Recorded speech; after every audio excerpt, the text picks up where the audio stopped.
But anyway, my daughter has seizures and scoliosis and cerebral palsy. And what brought us in here originally about 10 years ago was the fact that her back was hurting so badly. She'd had scoliosis surgery and she had the rods put in, but because of her cerebral palsy, her trunk and her back were changing, and it was causing her so much pain that she couldn't sit in her chair for longer than 45 minutes. She couldn't eat. She was down to 45 pounds. And we have a great orthopedist, and he basically, we were trying to give her different pain meds and didn't want to get her on the real strong stuff and get her hooked, but that seemed to be the only thing that took off the edge. And we tried a couple of different things, and she ended up with gastritis from the Advil, and we were kind of at our wits' end, and the orthopedist said, one more flare-up like this and we're probably going to have to go in and do the surgery where they cut off the top of her legs. And bless her heart, I just couldn't see that. So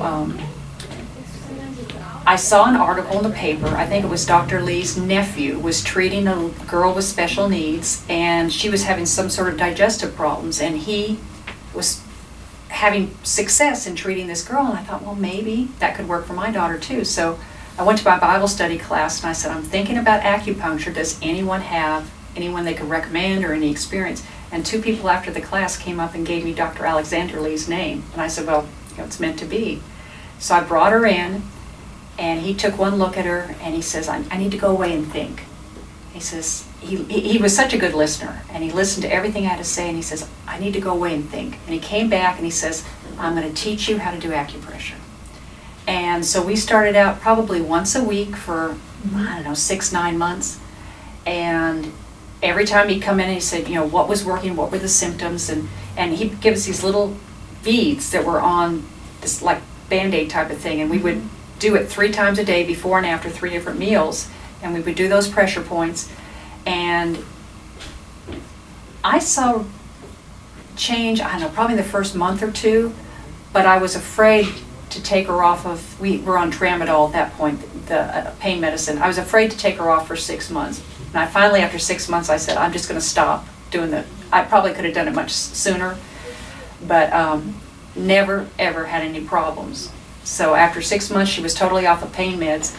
And we went on for, I think we saw him for 18 months. And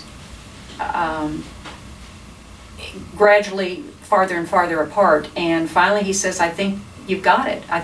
He says, I think we're good. I'm not, you still don't have any problems, and we're gonna let you go. So I took the last 4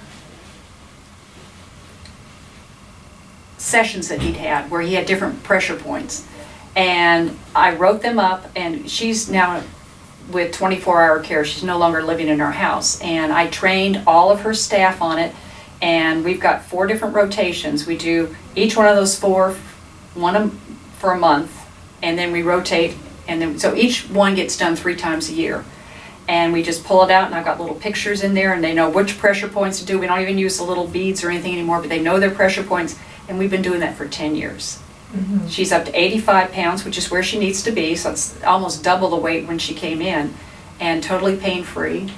And never thought we'd have to come back, except we came back today because she's had some swelling in her feet, and her spasticity increased, and I knew that he could figure out what needed to be done to help that. So we got some new things to do with what we're already doing, and we'll take those home and adapt those and do those. But I've always been really impressed with his ability to listen. Catherine was always available when I had questions if I needed to call, and the staff here has been wonderful. The only complaint is your parking lot. When you've got a big wheelchair van, it's hard to get in and out. But no, this has been wonderful. And once I saw that she was having this consistent problem with her feet, I never even thought twice about calling back. Hopefully, you guys were still here and coming in to see what we needed to do. So I'm anxious to see, hopefully that it'll make the same kind of improvement this time that it did last time. You covered pretty much all 5 questions. Yay! You're so organized, and you train the staff really well. Well, and it's hard but it's hard to stay on top of it. But they have their little brochure, but it's so easy to do. And I'll tell you what, the state did not want me to do this. They said once she moved out of our house into something that's being managed by somebody else, they wouldn't allow it to do it because it was like a therapy. And I said, you've got people stretching their arms, and it's much easier to hurt somebody stretching them wrong than this acupressure. I said, this is easy to do, and there's really no downside. And I said, it's working for her because there's no placebo effect. You or I might come in and say, okay, I think it's going to help me. But with her, no. If it works because it's really working, not because she thinks it might work.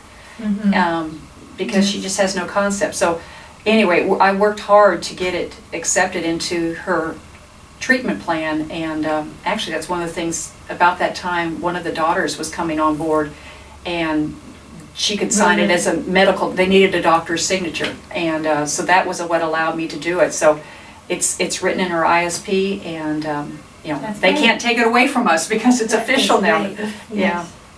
Thank you, Jenna, for You're sharing your welcome. story.